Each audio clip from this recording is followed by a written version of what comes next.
All right, so tell the viewers who you are. My name is Nelson Seda, but I'm known as Dutch.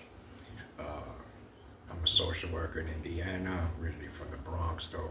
I was in the gangs and growing up and grew up around the whole hip hop culture.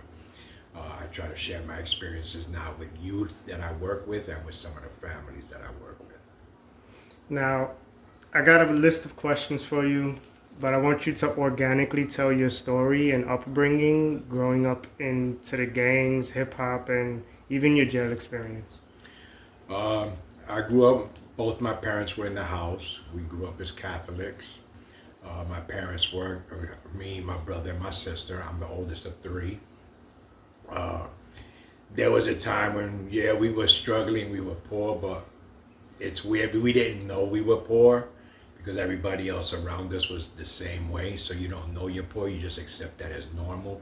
But my parents did work. They tried to give us everything we needed. We never lacked of anything.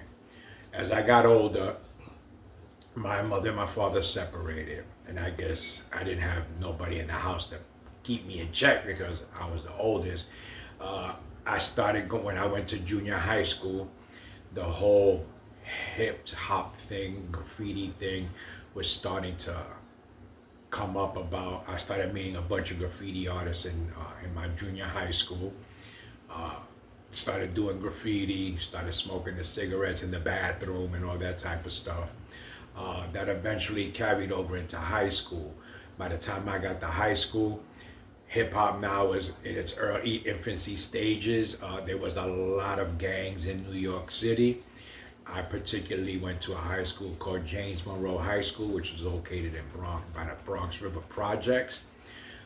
At that time, I became a member of a gang called the Enchanters uh, from Bronx River.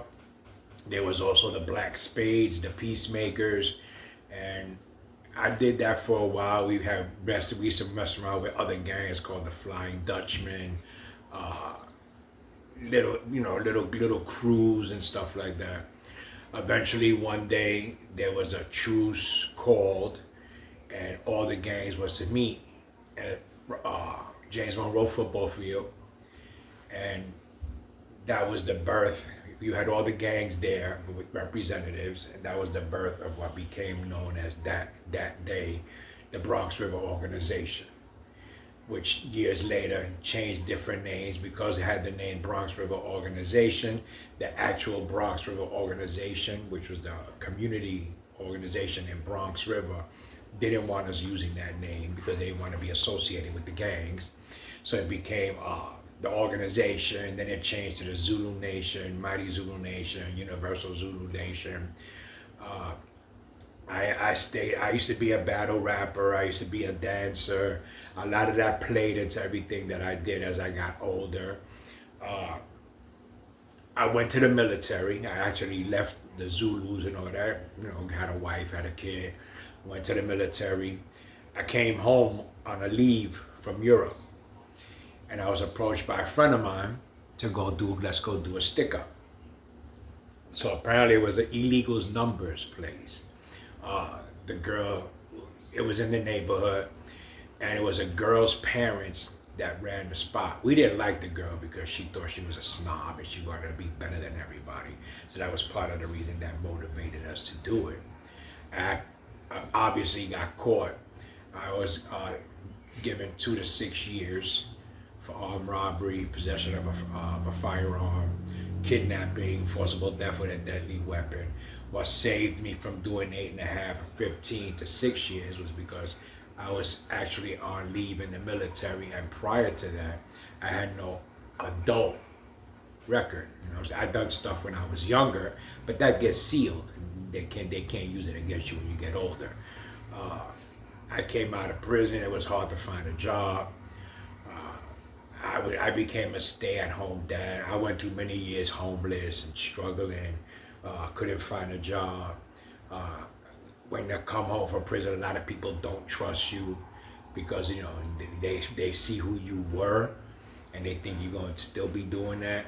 So there was a lot of times I was by myself on staircases, and I had to make believe like nothing was wrong. I eventually met a woman who saw, besides all of that, she saw through all of that and told me to come home. So I went with her. We've been together ever since. Now, during that time, it was still hard to find a job because I was a violent felon. I became a stay-at-home dad while she worked, and I went to school. I got a degree in visual communications, which is graphic design. I used my times as a graffiti artist, my little connections in the hip hop community. I was doing flyers, t-shirts and stuff like that.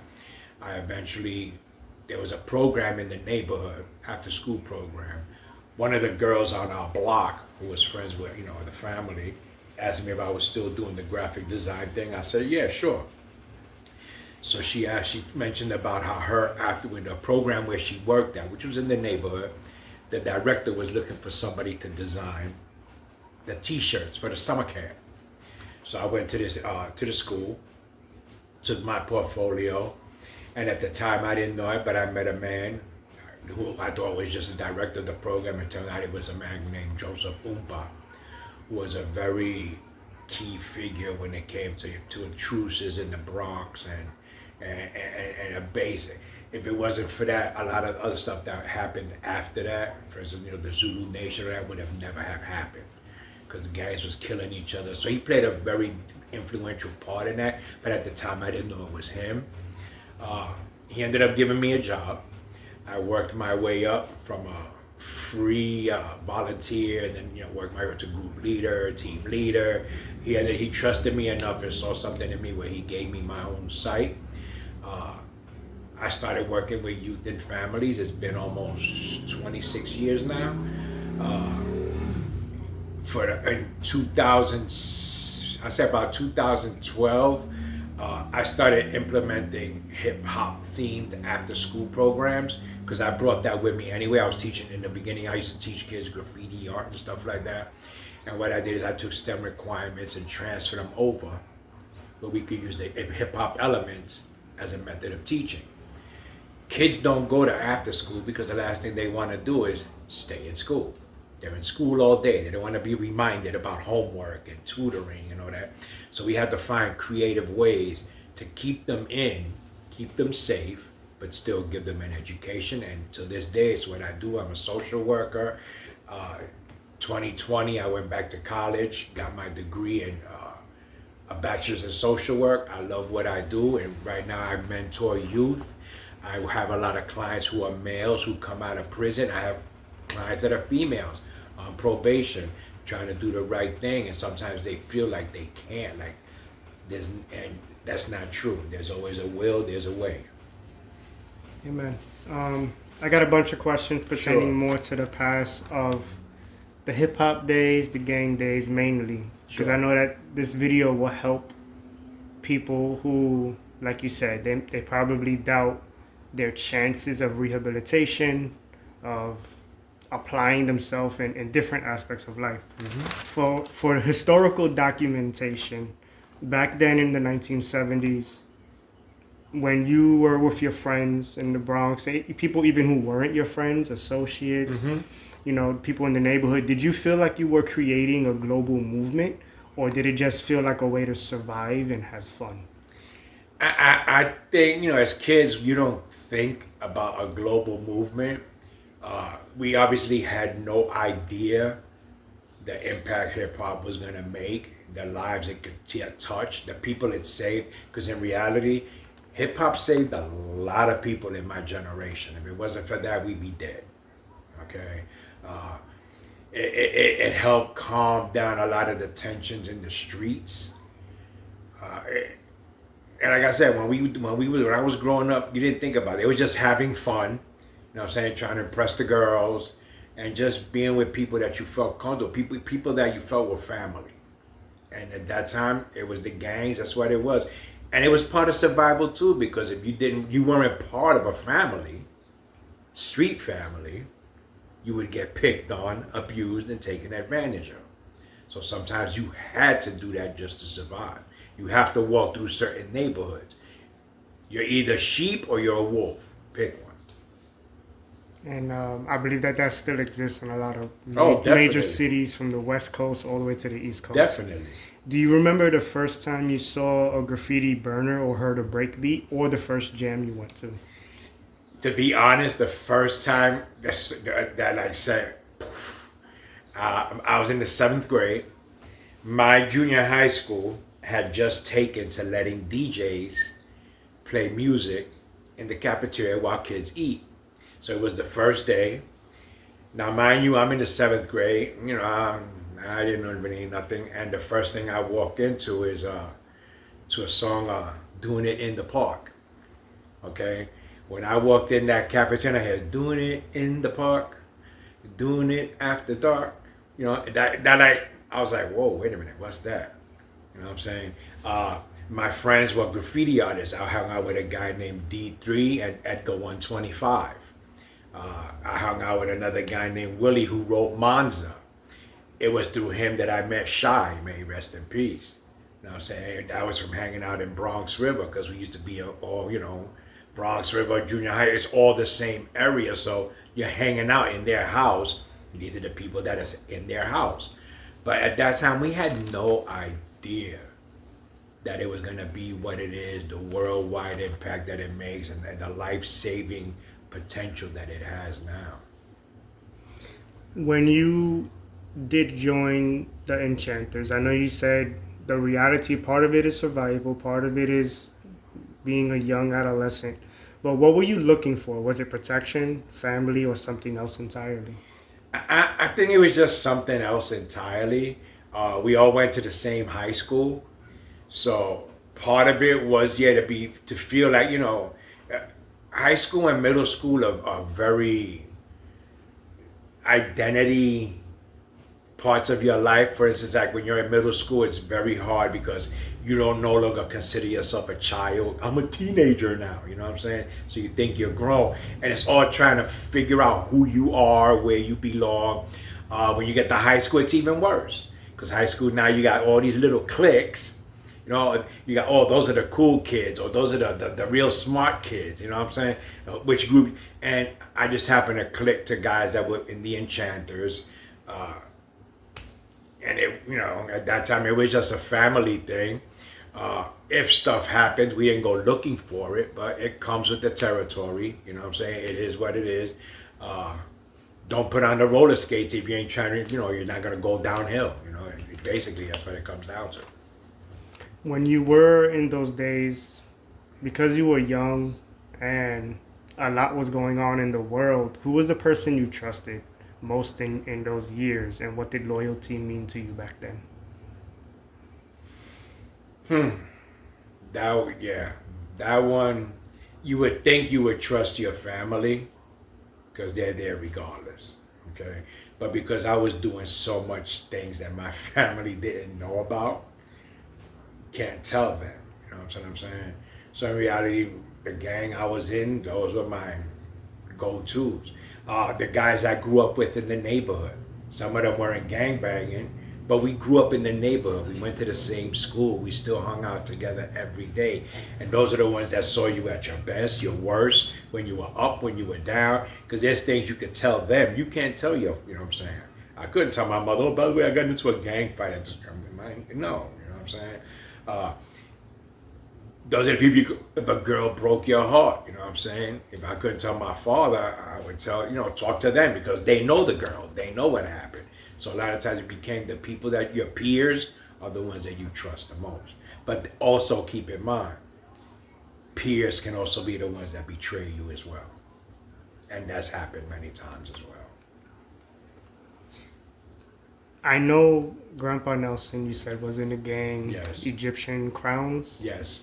Did he ever talk about it with you those days, or was it more hush hush? It was hush hush until I got older and I started hearing stories about his reputation from his friends. Okay, your grandfather, my father, had a lot of shady friends. Okay, it wasn't until I got older, 16, 17, 18, where I'm able, and my father was already out of the house by that time for several years. But I was older, and because I always had little facial hair, I was able to go like, meet my dad when he was at the bar. You know what I'm saying? And in walks in his friends. Hey, you want to buy a building? And I'm like, what the hell are you talking about? Buy a building? And my father's like, shh, don't worry about it. And they would joke at me, oh, come on, I'll sell your building. You only got to give me $1. I was like, what? And my father would be like, no. That's my son. Leave him alone.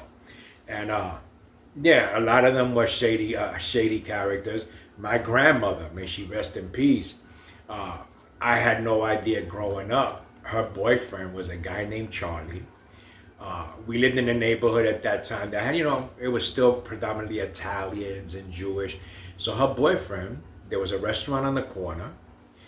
All I knew was, old man Charlie, your grandfather's boyfriend. You know what I'm saying? Little did I know, this man was mob affiliated. Okay? Some of the kids, I had a friend named Dominic, who I had no idea, didn't know what his father did. But found out later on, these guys were mob affiliated. We grew up, there was a social club across the street. You know what I'm saying? All I knew was a bunch of Italian guys sitting outside drinking coffee. They were mob affiliated. So it was everywhere. But as far as your grandfather, like I said, I didn't find out about none of that stuff till he got older. That's when I started hearing the stories about him knocking people out. And it's funny because he's very small. He was very small, and he's called a peewee. And I've heard stories about him knocking out people 6'4", 6'5" without a problem.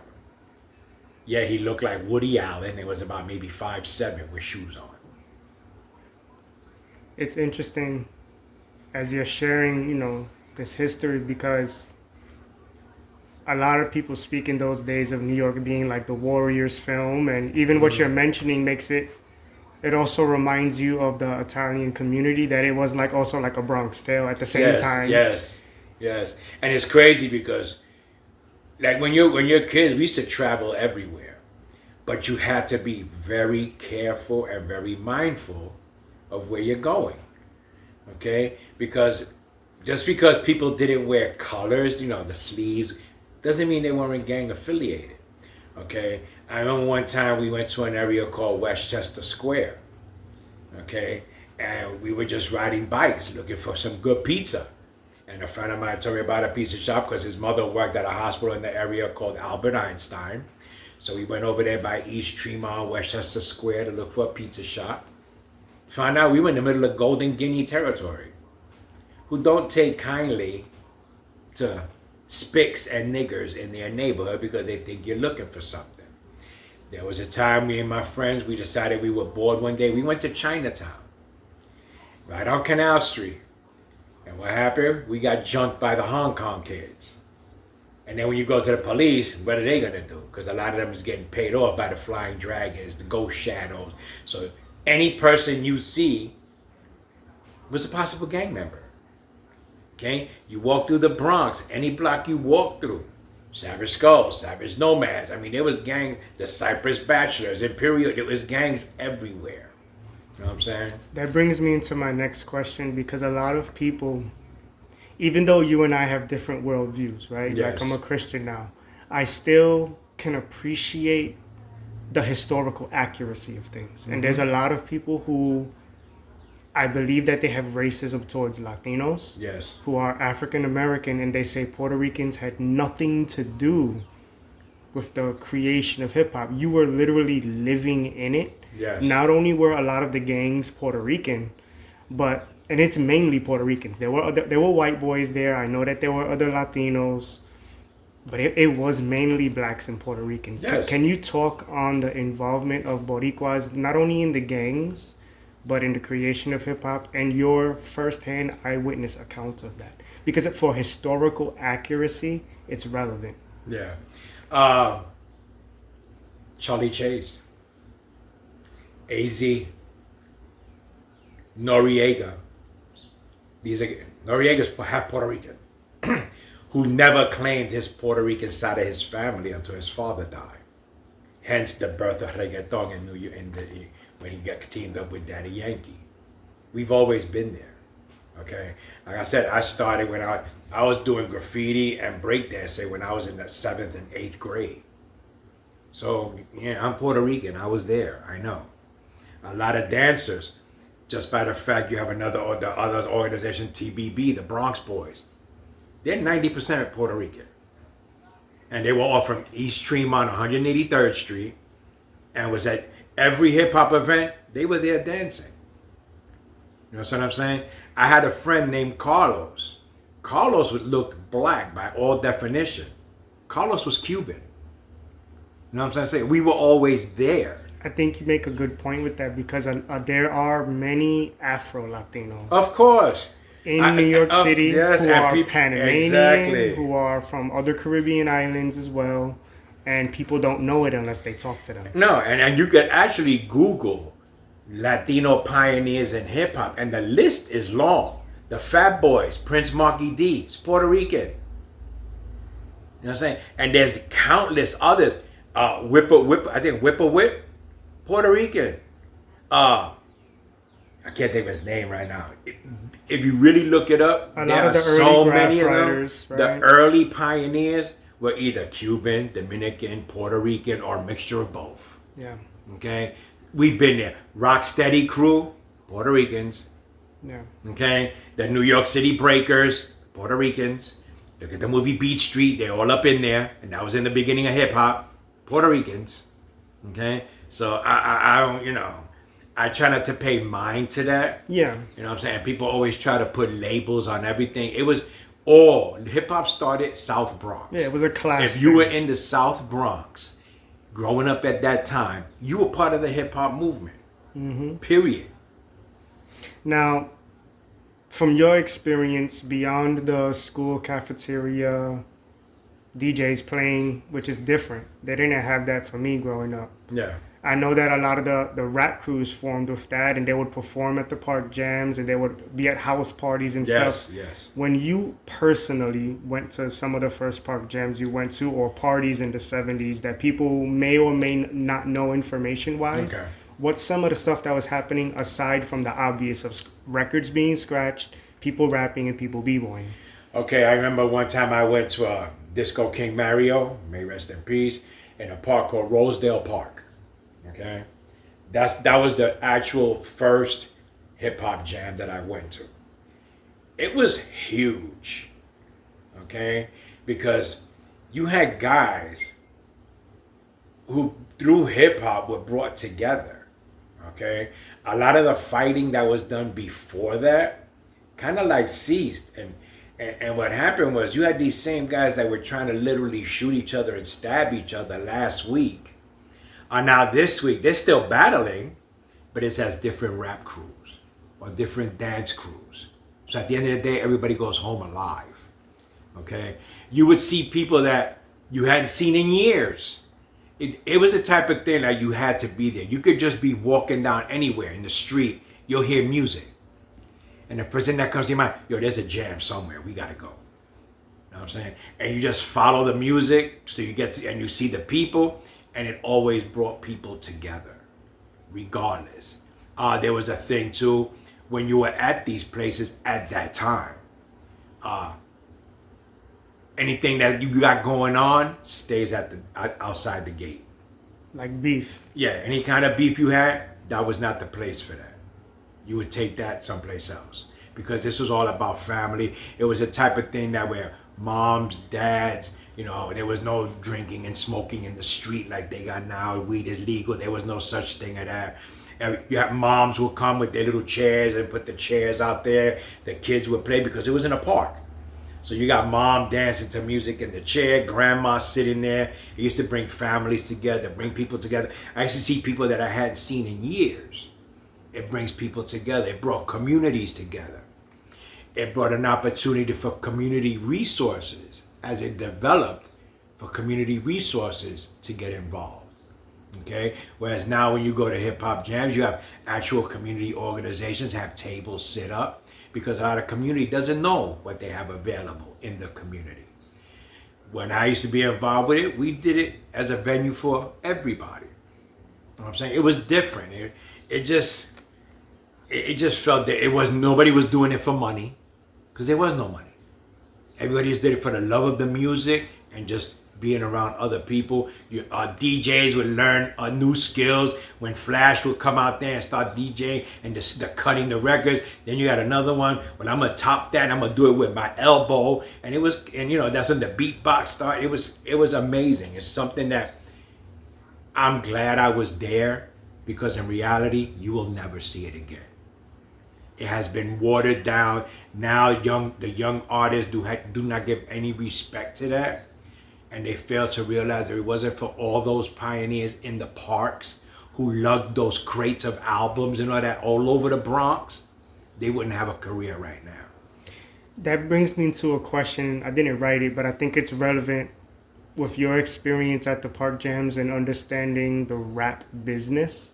So it's interesting for me as a Christian, right? Because we don't believe in stealing. And even the world will say, you shouldn't just sample music and rap over it. And I get that. People should get money for beats that they produced, for lyrics that they wrote, for streams that they uploaded, original content. But at the same time, if you actually know your history of hip-hop culture, in the beginning, nothing was original. Everything was scratching samples, prolonging breakbeats and rapping on it. James Brown was one of the biggest used persons when it came to beats. They would loop his beats. The Funky Drummer, all them songs. It was just looping beats. People never even knew the name of the song. It wasn't until later on. And even now, I have some of those songs on my playlist. But the only part I really care about is the part that I remember hearing in the park jam. Yeah, usually that breakbeat part. Exactly, that was the breakbeat part that used to get looped over. You know what I'm saying? And then you find out later on that some of those songs were very old songs. Okay? There's a lot of songs that were used recently that was sampled from songs in the 30s. Yep. Okay? So nothing's new under the sun. Exactly. It's the good Nothing's argument. new, but Bambaataa used a lot of craft work. Okay, Trans Europe Express and a lot of everybody did it. Okay, so you didn't have that thing. Now you stealing? No, it was actually just using what you had available. Remember, you didn't have the sound studios. You didn't have the kind of equipment that you have now. Or you didn't have beat resources, machines. You didn't have none of that stuff. Okay, we were still doing reel to reel, the big giant reels. Okay. Cassettes, okay? You didn't have the big studios and like people now everywhere you go, everybody got a studio in their house and the recording booth is the closet.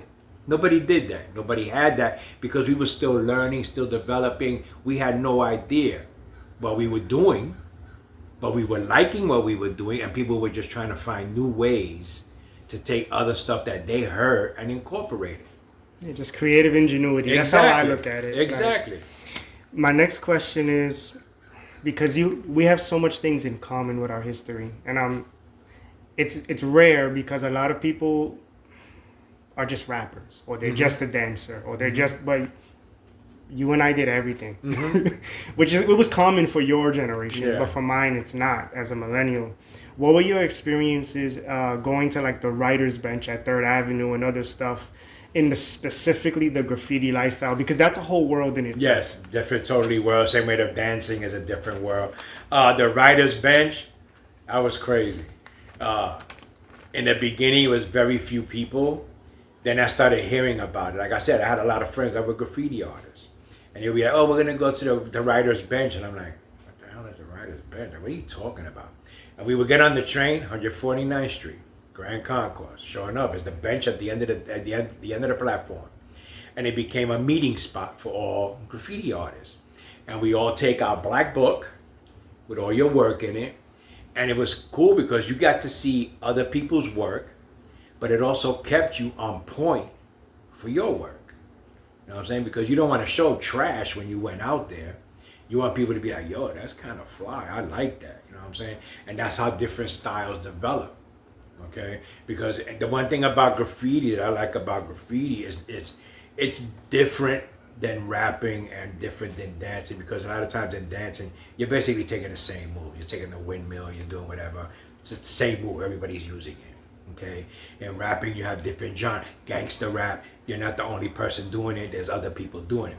Graffiti's different because graffiti, It's more individualized. graffiti is for more sure. exactly. It's more individualized because it's all about hand-eye coordination and what you have up here. Okay, so can't nobody do what you do because they don't have your thoughts in your head. As a graffiti artist, which I still do to this day, you see things in color in your head. Exactly. Okay, I see something in my head in full color before I actually lay it on paper. I already know how it's gonna look. Okay, and then it's just executing that. Okay, there's every artist has their own little thing that they put into their artwork, where you could actually look at it. Oh yeah, that's so and so. Yeah. Because that's Like what you he, could instantly know, tell a you can instantly Futura tell 2000 off the piece top of the or- head. Yeah. That's his thing. You know what I'm saying? Yeah, oh yeah, that's his. And it could be something as little simple as something in the corner, Yeah. but they always keep that, and that's theirs. You know what I'm saying? Two people are not going to use that because in graffiti, in a way, when you do artwork, that's your trademark. Can't nobody, just take your artwork and do it because then that's definitely copying your style. You could change it in different ways and put your own thing to it, but it's very individualized. And the writer's bench played such an important role. It brought the whole graffiti thing to a whole different level, to the point where when you brought the Keith Herrings and the Basquiat, because that's when it started getting a lot of talk, a lot of vibe, a lot of energy, and you started having these kids, white kids coming from Lower Manhattan and Soho, by them art galleries down there, coming up there. Okay, you had a guy like Zephyr, white boy, hanging out, and at that time you don't see white, black, brown, purple. You see a graffiti artist. Yeah, you just see skill. That's it. What is a lesson you learned to segue out of that when you were in the streets in those days that you still carry with you to this day, even if your life looks different now?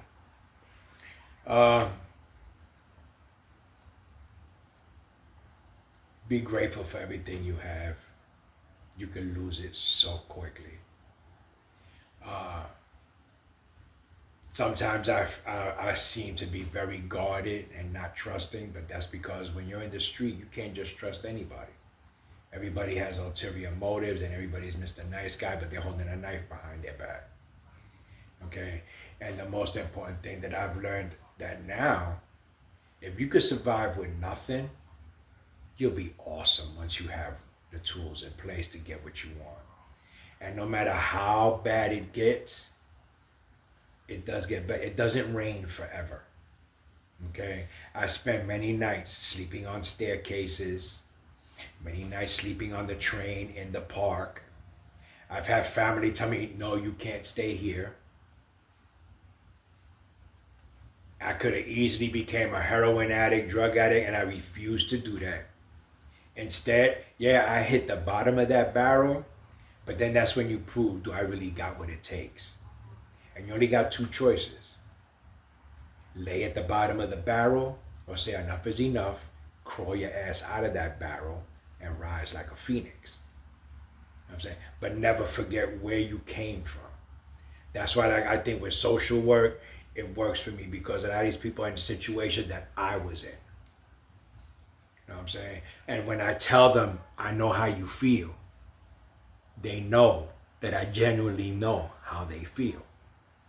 It's a lot different than from somebody who's been silver spoon fed their whole life. And it's going to tell you about what it's like to grow up in the hood, but they grew up in the suburbs. Okay, I work with kids. Kids know when you're fake. I've had kids many times tell me, why is that person here? That person's not from the hood. You know what I'm saying? But the main thing I always, never forget where you came from. So I got two last questions. Yes. And I'm grateful for your time and you just sharing your experience. Everyone's experience is valid, and it shapes generations, really. My next two questions and last two questions is one, when you were in jail, because I know you were in and out from like New York City, even upstate. Yes. What were some of the harsh realities you had to learn and misconceptions about that for anyone who may be living a lifestyle right now that is a criminal lifestyle that they're definitely heading there, Yeah. and they don't realize the fire they're playing with. Know this. When you go to jail, you're going to find out who's for real behind your back. That's when you find out who's there for real. Your girl, she will become community property. I've seen many times. I used to work in the reception area where guys would go, yeah, I'm going to my visit. And I would see their girl pulling up in a car that used to belong to her man, but now some new guy's driving it. And he's waiting outside while she's inside talking to you, telling you she loves you and she misses you. I myself, my ex-wife had a baby from another man. Put me on the birth certificate and I was paying child support for 20 years for a kid that wasn't mine. The visits don't come. Nobody's going to come get up at 3 o'clock in the morning to come see you when you're 8-10 hours away. But you know who's always there? Mom, dad, your family. Those who really love you are the only ones that are going to be there. And they're going to be the only ones when you get out. Because the main thing you have to accept when it happens, just because you're locked up, the world outside doesn't stop and wait for you. Time goes on. When I went upstate for the last time, they were still using tokens. The tokens, I came out, they were using Metro cards. I had no idea. My biggest fear when I was getting released, how do I use a Metro card without looking stupid? Because I didn't know what the hell a Metro card was. Okay? You find yourself alone. You have no choice but you're in a jail cell by yourself. You can't trust nobody in there because nobody don't care about you. They'll act like they do as long as you can benefit them. But in reality, you're by yourself. And even if your family come on Saturday or Sunday, the rest of the week, you're by yourself. You've seen people even get killed in prison, right? I've seen people get killed. I've gotten in stuff myself. One of them didn't even have nothing to do with me. They assaulted a friend of mine for mistaken identity. We were coming out the commissary, waiting online. Somebody yelled something. They took a razor and they slashed him across the face like this. 150 stitches, blood all over my sneakers. So only find out it wasn't even him they were looking for. He looked like the guy that they were looking for.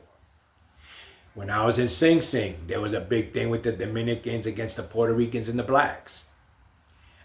They had people go to their cells. As I closed the cell, there was some Dominican dude was getting stabbed up.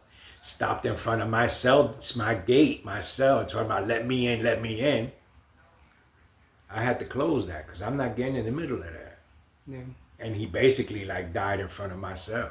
You have to shut off that human You have to empathy shut part. that off because then you become a target. Yeah.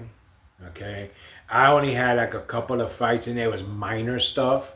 And it's I remember one time I got stabbed here because they coming back from a visit. They, again, another friend of mine, mistaken identity.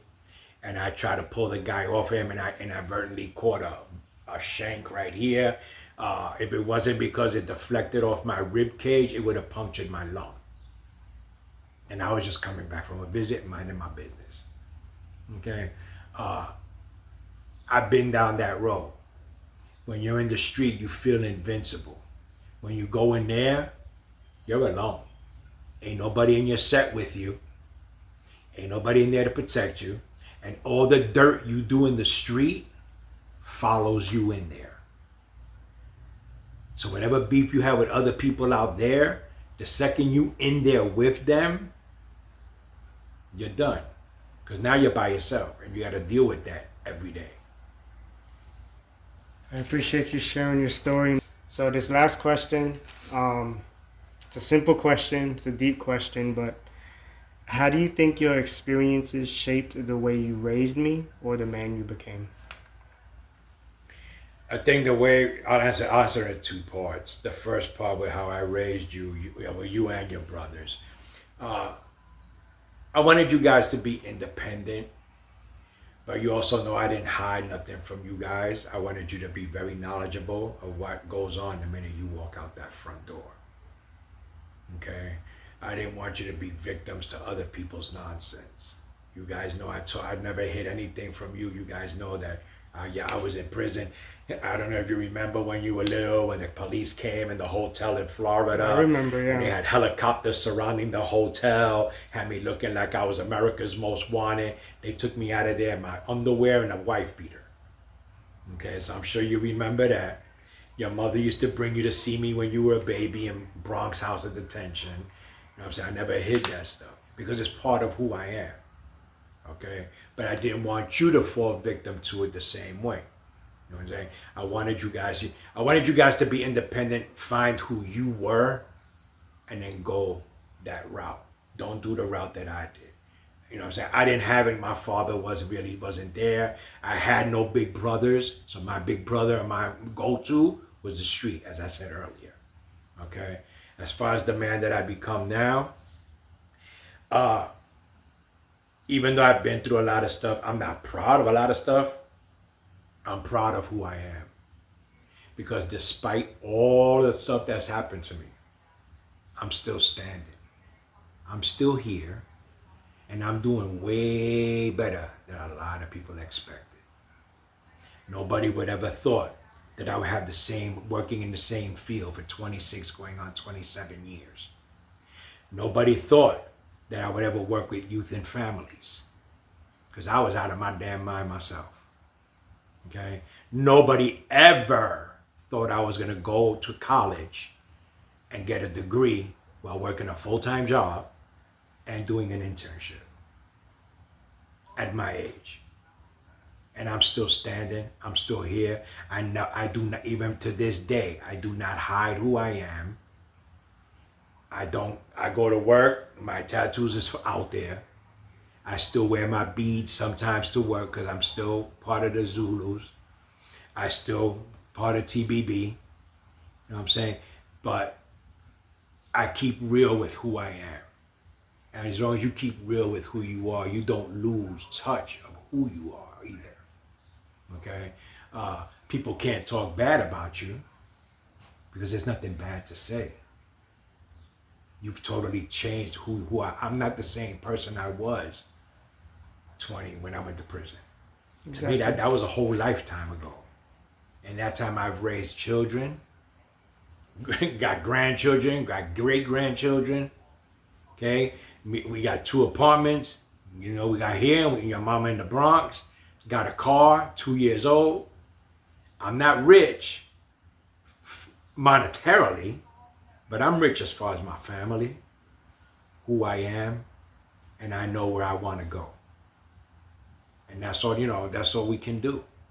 Set realistic expectations for yourself. Stop trying to live to other people's expectations. Everybody's destiny is different. Live yours true to you. Because at the end of the day, you got to be happy with that person you look in the mirror with. You could be filthy rich, but are you happy? You can know everybody on the planet, but are you happy? You can know a lot of people and still be lonely.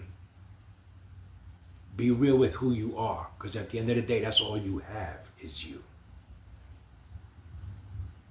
I agree. Amen. Thank you for your time. No problem. If My anyone pleasure. watches this video and you, again, come from that lifestyle, take this as a warning from someone who lived it. I don't come from that lifestyle. I figured I'll interview my dad, and maybe you'll listen. Hopefully, just keep in mind, life is not easy by any means. Consider life like a roller coaster. It has ups, downs, twists, and turns. There's parts where you're going to want to heave all over the place. Okay? Just get up. Dust yourself off and get up. Never stay down. Get up. No matter what is thrown at you, get up.